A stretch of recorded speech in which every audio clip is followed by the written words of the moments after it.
A estrada privada que levava até a mansão dos meus pais parecia interminável. As árvores de bordo, já tingidas em tons de vermelho e dourado, formavam um túnel natural que balançava suavemente ao vento de outono. O cenário era tão perfeito que poderia facilmente ser usado em um cartão postal menos mas. Para mim, aquele caminho sempre foi um corredor de memórias ambíguas. Belas por fora, péssas por dentro reduzia a velocidade. Respirei fundo e ajeitei o cinto do vestido azul marinho que havia escolhido cuidadosamente. Não queria chamar a atenção, nem parecer extravagante. Sempre que me vestia com algo que se destacava, minha mãe fazia questão de comentar: Verônica, não acha que está tentando competir com sua irmã? Hoje mais do que nunca. Eu não queria dar espaço para esse tipo de comentário. Um vestido simples, elegante, discreto, um reflexo da posição que sempre ocupei na família, menos presente, mais invisível. Quando os portões de ferro se abriram, revelando a mansão imponente, senti aquele nó familiar no estômago, o gramado impecável, as luzes já acesas na fachada, o burburinho de convidados chegando. Era a celebração do aniversário de casamento dos meus pais, e eu menos apesar de todos os silêncios e ausências acumulados ao longo dos anos, tinha sido convidada. Estacionei meu carro no espaço lateral, longe da entrada principal. Enquanto pegava minha bolsa, ouvi o som de pneus deslizando suavemente sobre a brita. Virei o rosto e vi a cena que sempre parecia se repetir. Minha irmã mais nova, Isabela, estacionava seu carro esportivo importado bem diante da escadaria, vestida em um longo vermelho, com os ombros nus e um sorriso ensaiado. Ela parecia saída de uma capa de revista. 2 funcionários correram para abrir a porta para ela. Meus pais, que estavam à espera dos primeiros convidados na varanda, desceram rapidamente os degraus. Minha mãe abriu os braços como se estivesse recebendo uma rainha. Meu pai a beijou na testa, orgulhoso. Havia brilho em seus olhos, uma mistura de ternura e admiração. Eu, a poucos metros dali, assistia à cena como alguém que observa um filme que já decorou todas as falas. Isabela era menos, e sempre fora menos, a filha dourada, aquela que recebia os holofotes, as palavras doces, os presentes caros. Eu era a sombra que completava o quadro de família, útil apenas para manter o equilíbrio, mas nunca para brilhar. Saí do carro sem pressa, ajustei a alça da bolsa e caminhei até a escadaria. Quando finalmente cheguei à varanda, meus pais já estavam rindo de alguma anedota que Isabela contava. Só então minha mãe pareceu notar minha presença. Verônica, você veio. Um sorriso rápido, sem calor, um comentário jogado ao ar, como se eu tivesse feito apenas o mínimo esperado. Meu pai acenou com a cabeça, sem se mover do lado de Isabela. É bom vê-la menos, disse ele, num tom protocolar. Tentei sorrir de volta, mas por dentro, a ferida antiga se reabria. Eu já deveria estar acostumada, mas não estava. Cada reencontro era uma nova confirmação da minha posição. A filha esquecida, a nota de rodapé na história deles. Enquanto caminhávamos para o salão, minhas lembranças começaram a se sobrepor à realidade diante dos meus olhos. Vi flashes da infância. O recital de piano, em que toquei sozinha. Mas meus pais chegaram atrasados porque estavam ocupados ajudando Isabela com um concurso de beleza da escola, o campeonato de debates, que venci. Ignorado no jantar de família, porque minha irmã havia sido escolhida para liderar a equipe de torcida. Era sempre assim. Meus esforços transformados em invisibilidade, enquanto qualquer gesto de Isabela era celebrado como um triunfo épico a cada passo dentro da mansão. A mesma sensação me invadia.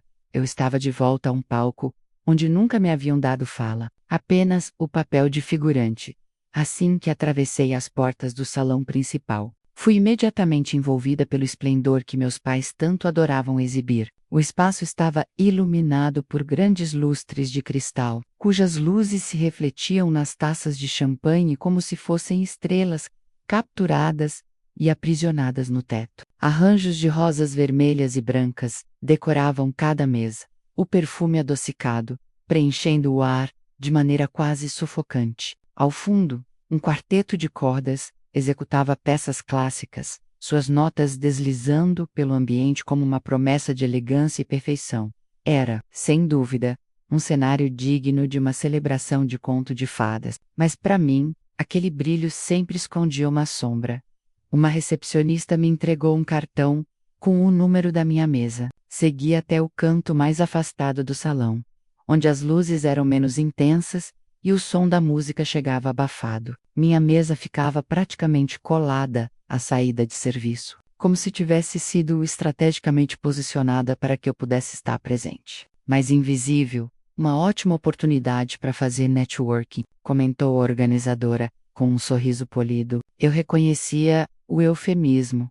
Ninguém queria que eu me misturasse ao núcleo da família, na frente dos convidados mais importantes. Era a mesma desculpa de sempre. Uma forma elegante de dizer que eu não pertencia ao centro do palco, enquanto observava discretamente a movimentação. Ouvi a voz familiar da minha mãe às minhas costas. Ela conversava com a cerimonialista, gesticulando com as mãos, perfeitamente enfeitadas por anéis. A foto da família será apenas com nós três, dizia ela. Come, firmeza. Eu, meu marido e Isabela. É importante manter a estética. A estética era sempre essa a palavra. Eu já tinha aprendido a assinalar como a justificativa para a minha exclusão. A foto perfeita que representaria a família ideal não tinha espaço para mim. As lembranças vieram como uma enxurrada. Os natais em que meu presente era escolhido às pressas, enquanto os de Isabela eram embrulhados com laços dourados. As festas de aniversário em que minha mãe gastava semanas planejando cada detalhe para minha irmã, mas para mim restava um bolo comprado de última hora. A formatura, em que fui a melhor aluna da turma. Mas meu pai precisou viajar a negócios, e só compareceu ao desfile de moda escolar de Isabela na semana seguinte. Sempre o mesmo padrão. Minhas conquistas transformadas em notas de rodapé, as dela em manchetes. Do outro lado do salão, vi como os convidados gravitavam naturalmente em direção a Isabela. Era como se ela tivesse um imã invisível que atraía todos os olhares. Homens mais velhos a elogiavam com entusiasmo. Senhoras comentavam sobre sua beleza e elegância. Jovens riam das histórias que ela contava com gestos largos. Ela se movia com a confiança de quem sempre soube que o mundo aplaudiria cada passo. Eu, por outro lado, acabava desempenhando o papel de ajudante silenciosa. Segurei o casaco de uma convidada que pedia um lugar para deixá-lo. Ajudei um garçom a recolher uma taça caída. Orientei uma jovem perdida a encontrar sua mesa. Pequenos gestos que ninguém notava, mas que pareciam confirmar o lugar que sempre me atribuíram. Útil, mas descartável.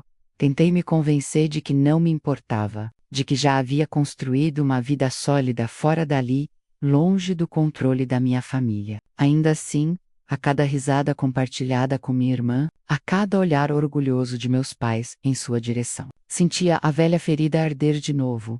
A noite apenas começava, mas eu já sabia como terminaria. Mais uma lembrança gravada na coleção de ausências que eu carregava dentro de mim. O tilintar das taças anunciou o momento solene da noite. O quarteto de cordas cessou sua música, e todos os olhares se voltaram para meu pai, que se levantou ao centro do salão, com a imponência de quem sabia dominar uma plateia. Ele ergueu a taça de champanhe, e o murmúrio cessou imediatamente. Senhoras e senhores, muito obrigado por estarem aqui para celebrar conosco este marco tão especial. Os 40 anos de união, ao lado da mulher mais incrível que já conheci. Ele pousou o olhar em minha mãe, que sorria satisfeita. Ela é a razão da minha força, da minha disciplina, e o coração desta família. A plateia explodiu em aplausos. Meu pai aguardou o silêncio voltar, saboreando o efeito teatral de cada pausa. Então, continuou, e claro, não posso deixar de mencionar nossa filha, Isabela. Ela é o nosso orgulho, a continuação de tudo o que construímos. Brilhante, dedicada, elegante, sua voz quase tremia de emoção. Sempre soubemos que ela levaria o nome da família adiante, com honra mas e aplausos, mas e sóriços. Isabela baixou a cabeça com falsa modéstia, como se não tivesse ensaiado aquele papel desde a infância. Eu permaneci imóvel, o sorriso colado ao rosto, congelado naquilo que chamo de minha face de CEO. Aprendi a usá-la em reuniões tensas, quando investidores tentavam me testar, quando jornalistas buscavam uma brecha para arrancar uma fraqueza, uma expressão neutra, inquebrável, capaz de esconder qualquer tempestade interior, porque, naquele momento, por dentro, eu era apenas a filha invisível. O brinde ao orgulho da família ignorava completamente minha existência. Nenhuma palavra, nenhum gesto que reconhecesse minha presença. Quando pensei que o espetáculo já estava completo, um garçom se aproximou trazendo uma caixa longa, embrulhada com laço dourado. Meu pai fez sinal para que fosse entregue a Isabela. E para você, filha, disse ele, a voz carregada de emoção, um pequeno presente em reconhecimento a tudo o que é para nós. Isabela desfez o laço devagar, saboreando a expectativa da plateia. Quando abriu a caixa, um brilho metálico refletiu sob as luzes do lustre. Era uma pulseira Cartier cravejada de diamantes. Um luxo que para meus pais parecia natural menos, mas que para mim simbolizava muito mais do que extravagância. Era a prova material do favoritismo que nunca se escondia, apenas se disfarçava de gestos de carinho. A sala vibrou em exclamações. Maravilhosa! Que presente! Lindo! Ella Merez. Alguns parentes, porém, desviaram discretamente os olhos para mim. Vi o desconforto em suas expressões. Um primo mordeu o lábio inferior. Uma tia mexeu inquieta no guardanapo. Eles sabiam, todos sabiam, mas ninguém ousaria romper o verniz da noite perfeita. Eu respirei fundo, mantendo a postura impecável. Se havia algo que aprendi ao longo dos anos, era a não me permitir desmoronar diante deles. Guardei a dor, como quem guarda um segredo perigoso, e ergui a taça, acompanhando o brinde como se nada me afetasse. Mas, por dentro, cada estalo do cristal contra cristal ecoava como um lembrete cruel. Naquela família, eu nunca seria a escolhida. Depois do brinde Precise do Har, o salão estava sufocante, não apenas pelo perfume exagerado das flores, mas pela sensação de que eu estava me afogando em uma encenação ensaiada. Caminhei até o terraço lateral, onde o vento frio da noite trouxe alívio imediato. As luzes douradas da mansão se refletiam nos copos de cristal que alguns convidados levavam consigo. Mas ali fora havia menos formalidade e menos máscaras. Foi então que senti uma mão delicada segurar meu braço. Virei-me e vi tia Margaret, a única que, desde pequena, me tratava com uma doçura que nunca encontrei em meus pais. Ela olhou para dentro do salão, certificando-se de que ninguém escutava, e sussurrou: Verônica, você percebeu, não é? Esse é o terceiro presente de luxo que sua irmã recebe só este ano. Seu tom não era de surpresa, mas de indignação. Cartier, Chanel, viagens, sempre pra Isabela. Para você, nada além de palavras vazias. Assenti com a cabeça, tentando manter a compostura. Havia algo reconfortante em ouvir em voz alta aquilo que durante anos me disseram ser apenas coisas da minha imaginação. Pouco depois, tio William se aproximou. Diferente do resto da família, ele era discreto, quase invisível nas festas. Ficamos lado a lado, apoiados no parapeito de pedra, observando o jardim iluminado. Ele falou baixo, quase num sussurro. Sabe, Verônica, eu leio sobre sua empresa nos jornais. Você fez algo incrível. Criar, crescer, negociar. Não é pouca coisa. Ele fez uma pausa e suspirou. Acho que isso incomoda seus pais. Virei o rosto. Surpresa. Incomoda? Sim. Ele deu um meio sorriso cansado. Eles gostam de acreditar que só Isabela é motivo de orgulho. O seu sucesso quebra a narrativa que eles repetem para todos. E para manter essa narrativa, é mais fácil te esconder. As palavras dele atingiram fundo. Eu sempre soube, mas ouvir alguém confirmar trouxe uma estranha mistura de dor e validação. Antes que o peso do assunto se tornasse sufocante, uma voz alegre interrompeu. Verônica, você tá se escondendo?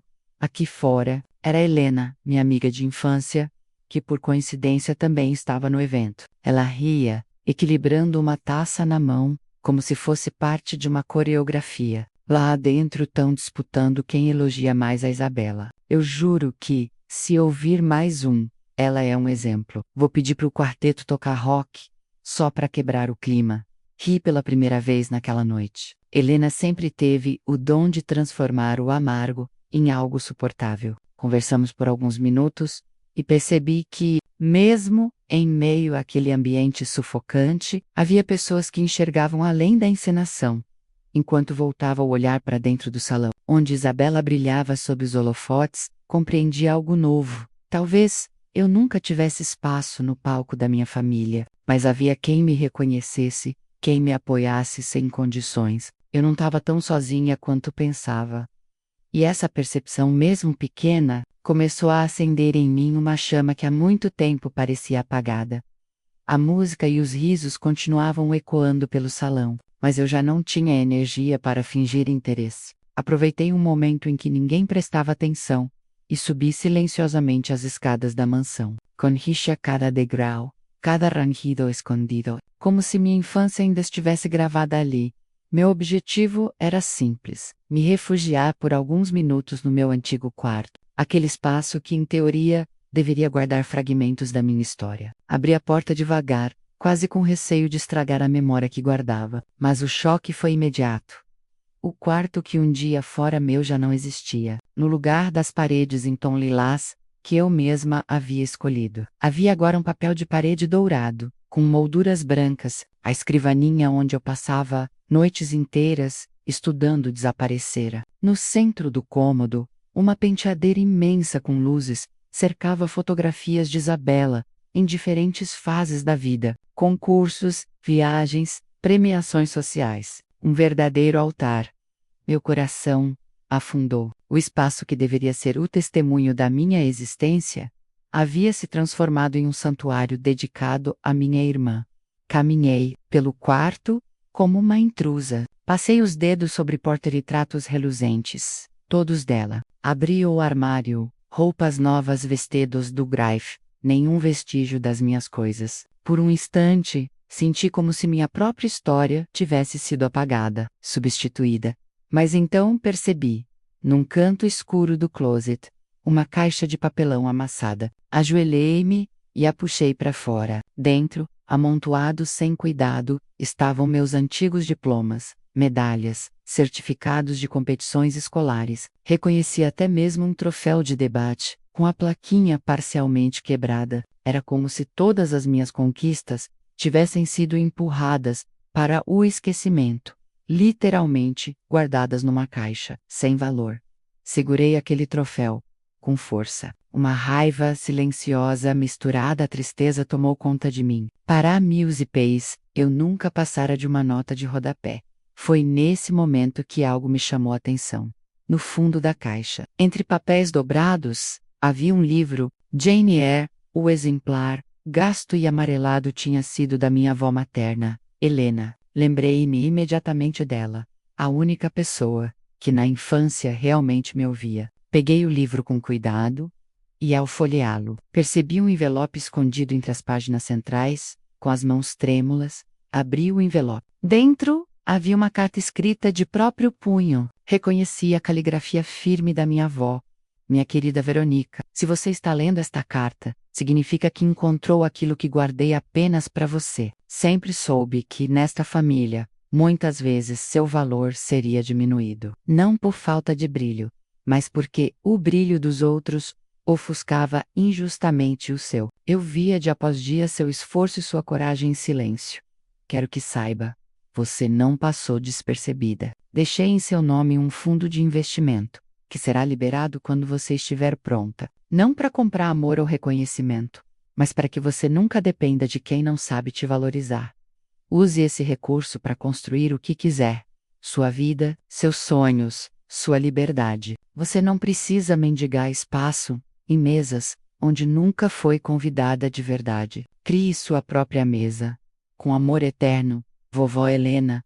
As lágrimas escorreram antes que eu pudesse contê-las. Aquela carta era mais do que uma herança. Era a prova de que, ao menos uma vez, alguém dentro daquela família havia me enxergado por inteiro.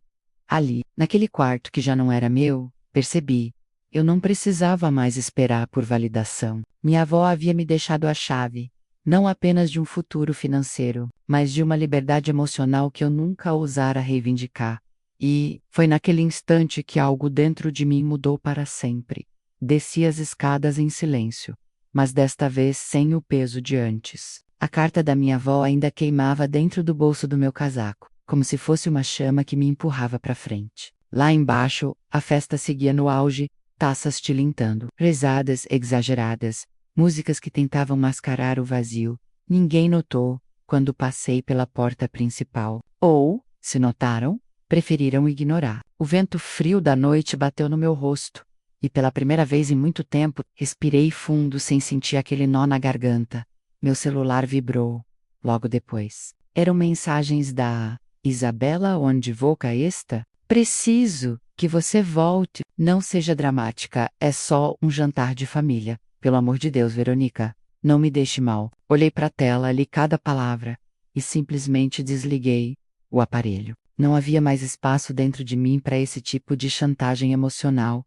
Um motorista me esperava. Pedi que me levasse direto ao restaurante onde havia marcado, discretamente, com as pessoas que eu realmente considerava família, meus sócios e amigos, aqueles que estiveram comigo nos dias de incerteza, quando cada centavo precisava ser calculado e cada passo parecia um salto no escuro.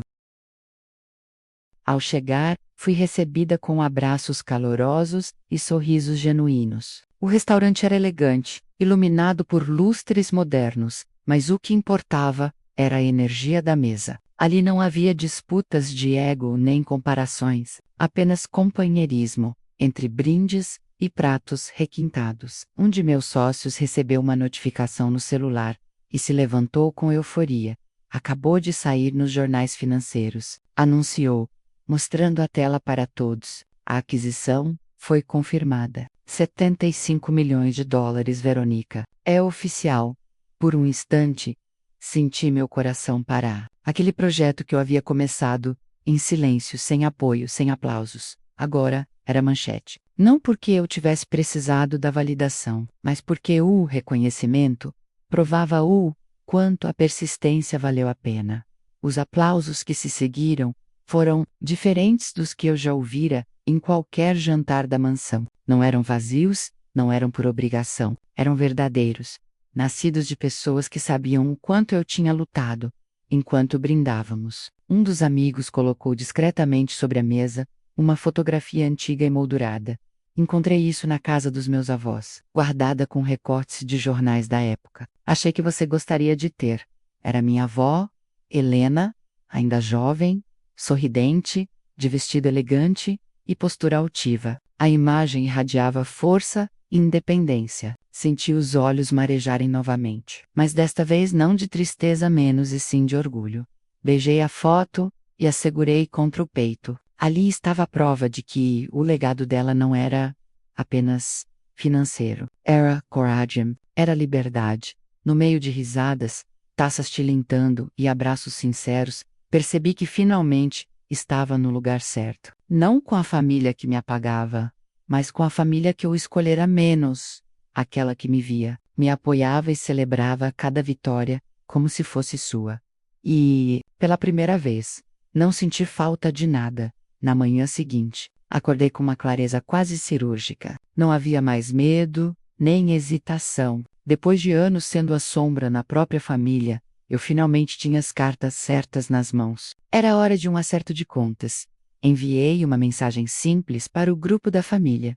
Quero encontrá-los para um almoço formal. Restaurant X, 13 é importante. Nenhum emoji, nenhuma justificativa, apenas firmeza. O restaurante escolhido ficava no topo de um arranroço, no centro da cidade. Vidraças enormes revelavam uma vista panorâmica, quase simbólica. Dali de cima tudo parecia pequeno, distante, como se meus velhos fantasmas tivessem perdido o tamanho. Quando cheguei, eles já estavam lá. Minha mãe, impecável como sempre, em um tailleur bege. Meu pai, de terno sóbrio, postura rígida, e Isabela, com um vestido chamativo, exalando a mesma confiança teatral, que sempre lhe rendera aplausos. Finalmente resolveu aparecer, disse minha mãe, sem sequer disfarçar o tom de crítica. Sentei-me, mantive a calma, pedi um copo de água, Ajeitei a pasta que trazia comigo e abri. Sabra, a messa. Espalhei uma sequência de fotografias cuidadosamente selecionadas. Ali estavam aniversários, meus onde eu mal aparecia no canto da imagem. Cerimônias de escola em que Isabela estava ao centro, mesmo sem ser a homenageada. Jantares familiares em que todos riam, enquanto eu servia as bebidas. Durante anos, vocês me disseram que eu estava exagerando, que era coisa da minha cabeça. Pois bem, aqui estão as imagens, a realidade congelada no tempo. Minha mãe riu, nervosa, Verônica. Isso são ângulos ruins. Só isso. Você sempre teve essa mania de se vitimizar. Meu pai pigarreou. Duro?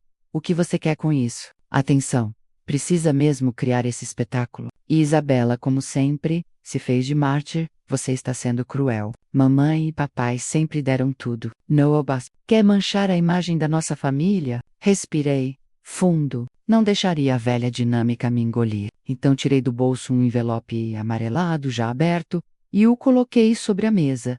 Reconhecem a letra? É, da vovó, Helena, guardado dentro do meu exemplar de Jane Eyre. Ela sabia, escreveu sobre o quanto via meu esforço invisível, e sobre como eu nunca fui tratada de forma justa aqui. Mais do que isso, ela me deixou uma herança, porque acreditava que eu saberia construir meu caminho. O silêncio caiu por alguns segundos. Vi o desconforto se espalhar no rosto deles. Pela primeira vez, não era eu a deslocada na mesa. Então, antes que pudessem reagir, acrescentei, e já que falamos de construir caminhos, ontem mesmo saiu nos jornais, minha empresa foi adquirida por 75 milhões de dólares. Não preciso da validação de vocês, nem do vosso dinheiro. Tenho o que preciso, e mais, tenho paz. A boca da minha mãe se abriu, mas nenhuma palavra saiu. Meu pai apertou o punho. Impotente. Isabela encarou o prato, vermelha. Levantei-me com serenidade. Coloquei algumas notas na mesa para cobrir meu café e sorri. Um sorriso leve. Sincero, talvez o primeiro, diante deles, eu não vim buscar aprovação. Vim encerrar este ciclo. Vocês podem continuar fingindo entre vocês. Eu, finalmente, não preciso mais. E assim saí. As portas do elevador se fecharam atrás de mim como um ponto final. Dessa vez, não olhei para trás. 6 meses se passaram desde aquele almoço, no alto do arranha-céu. E hoje escrevo estas palavras de um lugar que, por muito tempo, pensei ser apenas um sonho distante. Estou no meu apartamento, de cobertura, com vista para a cidade inteira, menos uma paisagem que, à noite, se transforma em um mar de luzes dançantes. É daqui que tenho refletido sobre tudo o que aconteceu, sobre o caminho que me trouxe até aqui e sobre a vida que escolhi viver. A empresa está em plena expansão. A aquisição foi apenas o primeiro passo. Novos projetos surgiram, parcerias se consolidaram, e mais do que números, sinto orgulho de ter construído algo que nasceu da minha resiliência. Não precisei da validação de ninguém da minha família para provar meu valor. Eu mesma tracei meu destino. Ao meu redor, minha família escolhida se tornou ainda mais presente. Meus sócios, agora amigos inseparáveis, continuam a dividir comigo não só os negócios, mas também momentos de celebração e de descanso. Nossas reuniões de equipe sempre terminam em risadas, e as viagens de trabalho, mesmo cansativas, têm o gosto doce da parceria verdadeira. Com eles, nunca precisei me explicar ou disputar espaço. Eles me veem menos, e isso basta. De tempos em tempos, recebo mensagens de minha mãe, curtas e formais. Espero que esteja bem, ou seu pai perguntou de você. Às vezes Isabela tenta me ligar, geralmente após algum evento, em que não recebeu a atenção que esperava. Eu respondo com educação, mas nunca mais com submissão. Estabeleci fronteiras claras, e mantê-las tem sido libertador. Não há raiva no meu coração, só não carrego mais o peso de tentar caber em um espaço que nunca foi feito para mim. Não luto mais por um lugar à mesa deles, porque descobri que posso construir a minha própria mesa, onde os lugares são dados por escolha, não por obrigação. Às vezes me pego recordando a noite em que encontrei a carta da vovó Helena. As palavras dela continuam ecoando em mim, como um mantra de coragem. É curioso, mesmo não estando mais aqui, ela é a única da família que realmente me enxergou. Hoje, Em sua homenagem, carrego sempre comigo o broche que herdara dela. É uma joia discreta, mas poderosa, um símbolo de resiliência, de herança silenciosa e de uma nova identidade que abracei com orgulho. Enquanto escrevo, a luz do entardecer se reflete nesse broche preso ao meu casaco. Sinto como se minha avó estivesse sorrindo para mim, orgulhosa de ver que não apenas sobrevivi ao descaso, mas floresci apesar dele. Hoje, vivo em paz. Não porque o mundo ao meu redor mudou, mas porque eu mudei. Escolhi soltar as amarras, abandonar as expectativas alheias e escrever minha própria história. E, olhando para esta cidade imensa, percebo algo simples e definitivo. Eu não sou mais a filha invisível. Eu sou a mulher que construiu, com coragem e determinação, o seu próprio lugar no mundo. E este lugar, ao contrário do de antes, nunca poderá ser tirado de mim.